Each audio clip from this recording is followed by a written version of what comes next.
पुरय पुरय नमः।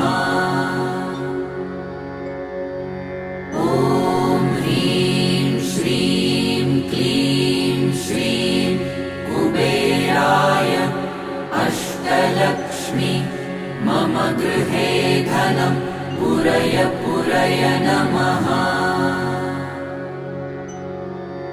ॐ ह्रीं श्रीं क्लीं श्रीं कुबेराय अष्टलक्ष्मी मम गृहे धनं पुरय पुरय नमः।